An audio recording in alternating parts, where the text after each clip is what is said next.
Jeg er Andreas, en 21 år gammel gutt fra Jæren. Showbusiness har alltid fascinert meg, og musikk har vært en viktig del av meg hele livet. Jeg spilte tromme som barn og produserte mye på gutterommet som ung tenåring. Men hvordan tar man det store steget fra å være hobbymusiker til å bli en fullverdig artist? Musikkbransjen i Norge er liten og lukket, men jeg er veldig nysgjerrig på innsiden og vil se hele prosessen og framgangen fra låtskriving til plateinnspilling, musikkvideo, utgivelse og konsert. Hvor mye arbeid legges egentlig ned for å lage et album? Hvor vanskelig kan det være å selge noen konsertbilletter? Jeg vil finne ut av det. Ikke fordi jeg vil bli artist, men fordi jeg ønsker å hjelpe andre artister med å oppnå sine mål og drømmer. Og da tror jeg ikke det er så dumt å ha vært gjennom noe av det samme selv. I'm back like never before. Went through the door, not going back no more. I'm not alone, out on the floor. Together with my crew and we're all aboard. They want so bad to see me perform. I've been ready for this ever since I was born. It's time for the lion to get out and roar. Ladies and gents, I am Andreas of North. Jeg har drevet med musikk siden jeg var en liten gutt. Jeg var i lag med kompiser og utforsket flere instrumenter gjennom oppveksten. Og etter russetiden så tok jeg steget og flyttet til Rena for å studere Music Business Management. Her skrev jeg mye musikk, og ideen min om albumet Perfect World kom til liv. Jeg ville dykke dypt inn og forstå helheten av musikkbransjen. Men det var et utfordrende spørsmål som fortsatte å melde seg. Hvem skal synge disse sangene mine? Jeg har aldri vært noen sanger. Jeg ble plassert bakerst i barnekoret, som jeg og mor dirigerte. Og en solistrolle der var det siste jeg kunne tenke meg. Men sangene som jeg nå hadde skrevet, de var så personlige og så nære at jeg følte jeg måtte synge de selv. Så det var bare å lære seg å synge. Hvor vanskelig kan det være?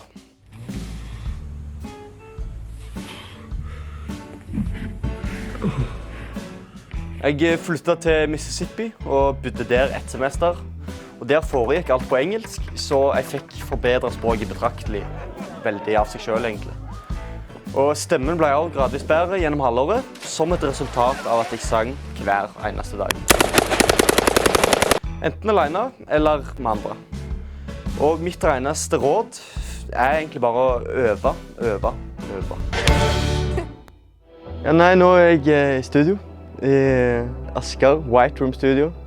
Har fått muligheten til å komme inn i det sykestudioet her, som er bare helt vilt. Jeg traff Andreas i høst. Han var innom her i studio og presenterte prosjektet sitt. Og i den forbindelse så hadde jeg visst litt om det på forhånd, for jeg kjenner jo onkelen til Andreas veldig godt. Det er en av mine venner fra langt tilbake. Så jeg hadde lyst til å ta kontakt med oss og gjøre dette prosjektet sitt da. Fikk jeg presentert det her, hele prosjektplanen, musikken og alt, og han hadde, tror han ville bli med, som jeg føler meg bedre, altså. Jeg hadde ikke trodd han skulle bli med på det. Jeg hadde egentlig bestemt meg for å ikke gjøre det, men ta et møte med han og bare høre hva han hadde å si. Det var ambisiøst, det var som øverste på ønskelista, så var det at han her skulle prøve platen min. Up from the grave, up from the dark. The time has come, I'm here, I'm back, I'm full of new spark. Jeg vil gjøre det. Nå myter vi han bare, så hører vi hva han sier. Det er så mye beskjeder. Vi hører hva du sier, men vi kan godt ta utgangspunkt i det bare, og så ser vi. Men se hva du får til det her da. Jeg ser hva jeg får til. They want so bad. To see me perform. Ja, men det hører du jo ikke, for det svelger du. Ta det en gang til da. Not alone, out on the floor. Together with my crew and we're all aboard. They want so bad to see me perform. I've been ready for this chance ever since I was born. And I'm back in business. Det som skjer her. Ready for this chance ever since I was born.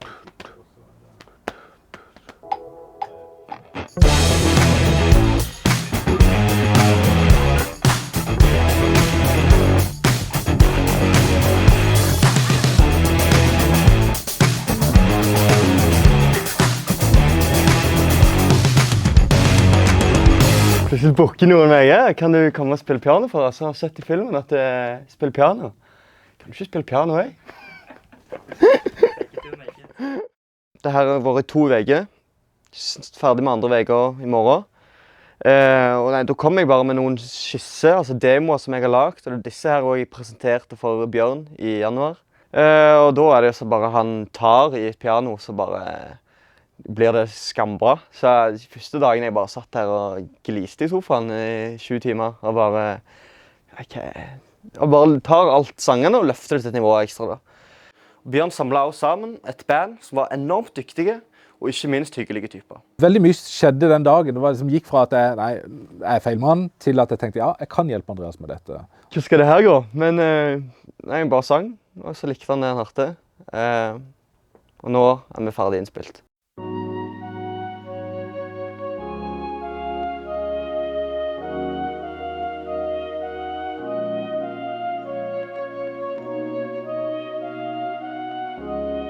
Film og musikk går hånd i hånd. De forsterker og gjør hverandre gode. Med hjelp av en musikkvideo så kan man fremheve alt det som ligger mellom linjene i sangen. Noe som ikke alltid er like tydelig for lytteren. Men når man får det presentert visuelt gjennom film, så er det lettere å se det store bildet.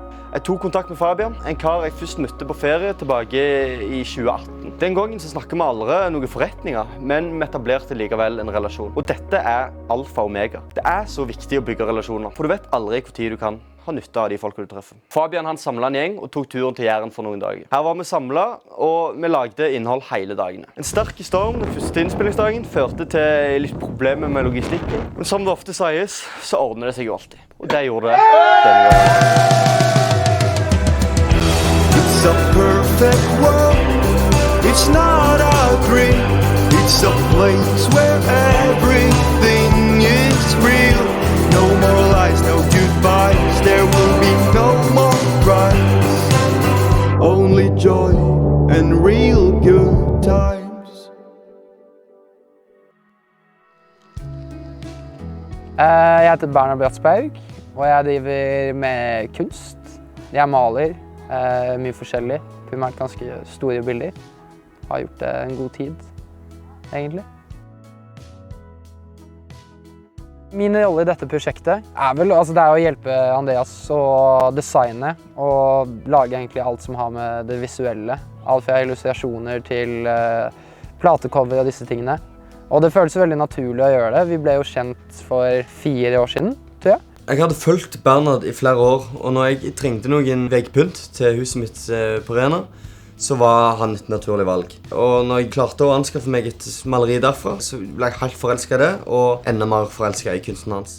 Da Andreas sendte meg en melding og sa at han hadde lyst til å møte meg i New York og forklare prosjektet, så tenkte jeg jo først og fremst at han karen er jo crazy. Han er så investert i det greiene her, at han er villig til å gjøre alt for at det skal bli så bra som mulig. Jeg visste ikke helt hva jeg skulle tenke. Jeg synes jo for så vidt det var en jævlig positiv greie. Så når vi planla det, så var det liksom en uke i forveien. Så jeg var bare sånn, ja, neste helg så har det åpnet seg liksom. Skal vi prøve å møtes? Så han bare sånn, ja, booke fly. Tok det en time liksom, så hadde han booket fly. Plutselig var han der, så hang vi i New York sammen.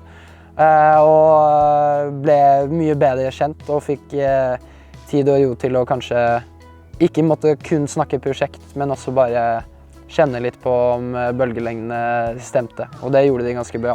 Alright, da er jeg på plass i New York, City of Dreams. Her skal jeg møte Bernhard. Det blir spennende. Forhåpentligvis får vi han på visuelle biten. Han er jo en av mine absolutt favorittkunstnere, kanskje favoritt. Den første kunstneren fikk meg i det hele inn på ideen om å investere i kunst. Og siden det så har det bare ballet på seg. Andreas sendte meg en DM, sa han at han hadde kjøpt et bilde av meg på min første soloutstilling i Oslo. Når jeg fikk med meg at han skulle lage dette prosjektet, så sendte han meg en melding og lurte på om jeg ville stå for det visuelle. Og det var ganske soleklart, ja, fra min del. Når jeg liksom visste the framework av hvordan prosjektet kom til å se ut. Det tok noen måneder og en tur til New York fra jeg først tok kontakt til jeg fikk landet denne avtalen. Men det var det verdt. Jeg synes det at Andreas har begått seg ut på et så stort prosjekt, ja, han er jo veldig fresh. Da. Han er en rookie når det kommer til, i hvert fall sammenlignet med budsjettet og skalaen av hele prosjektet, så er det jo helt sykt å gjøre det han gjør.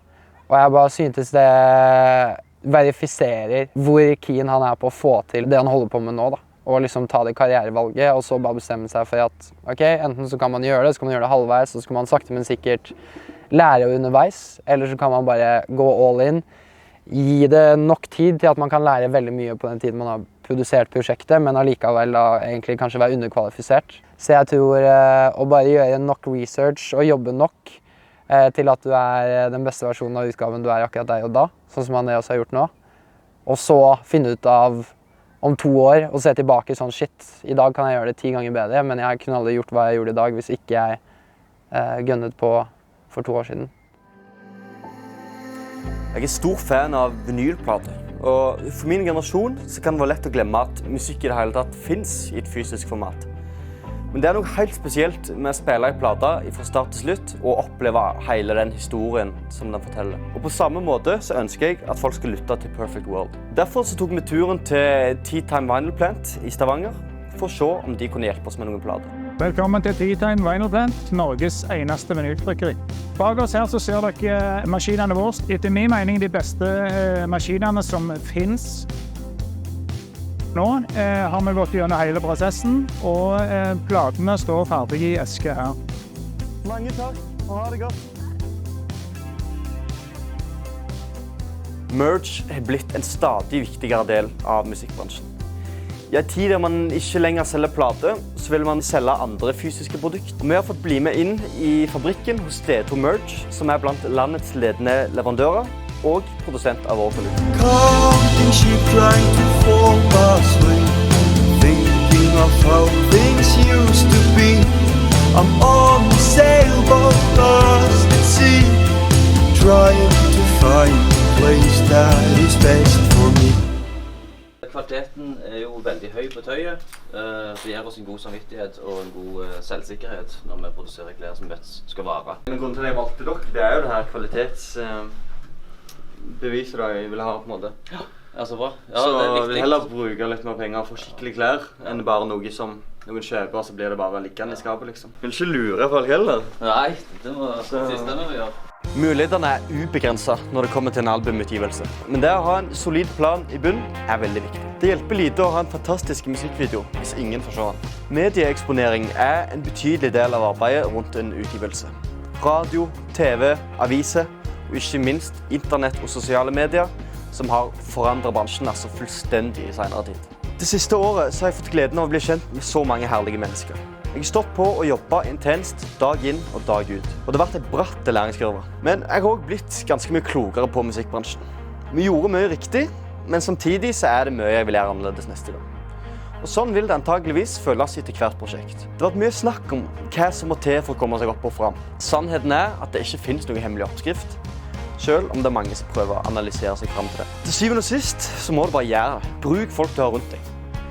De fleste involverte i dette prosjektet har ikke noe erfaring fra bransjen overhodet. Det er venner, familie og naboer. Men med litt delegering så vil de fleste personer få til ganske mye mer enn det de selv tror.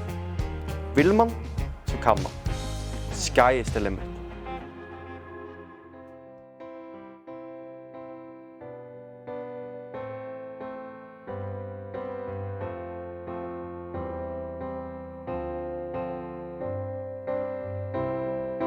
Jeg kjenner virkelig på det. Jeg tror det er gutt at jeg får komme nå, ikke så mye folk, og bare roe meg ned på klar. For jeg kommer til å kræle med folk her 18-19, og da... Ja, jeg vet ikke hvordan det skal føles en gang. Jeg aner ikke. Det er første gang, men jeg gleder meg. Jeg kanskje kan høre musikk. Ja, det er altså...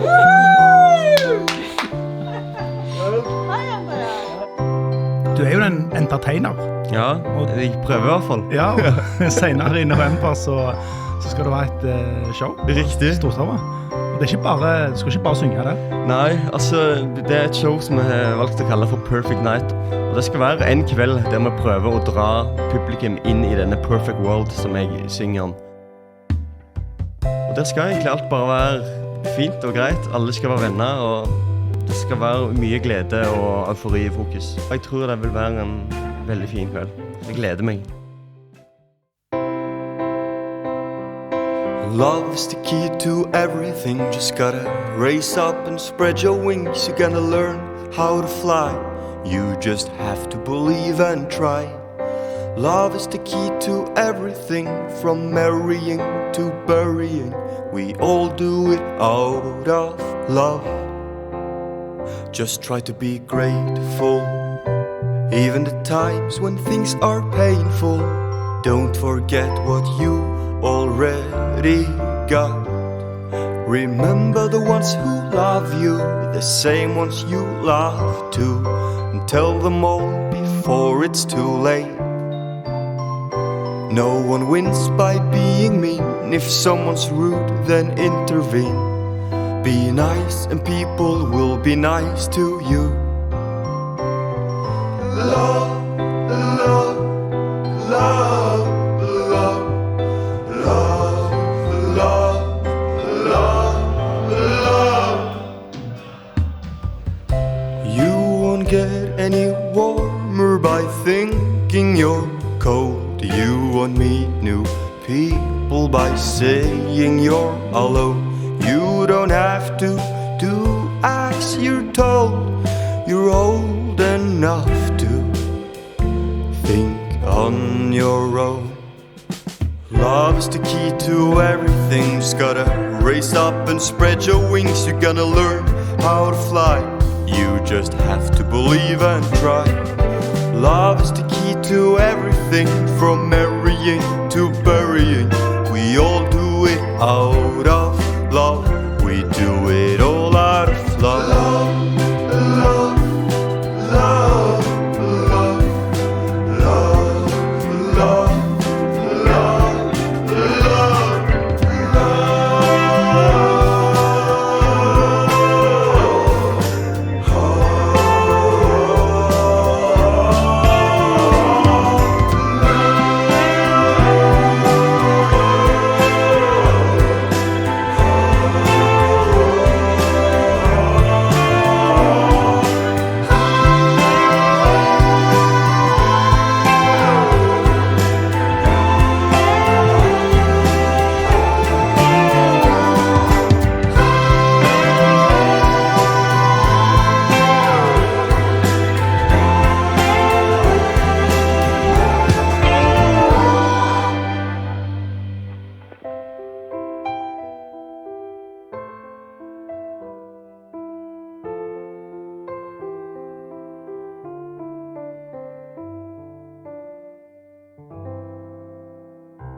I've embraced all you ever said and prayed.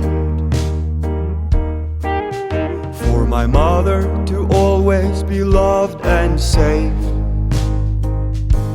I could not always see it when I was little, but with the years went time and I became bigger. And soon I'll be all grown up, but it doesn't scare me now. I'm full of love. I've become strong, smart and clever. The years pass and I'm feeling better.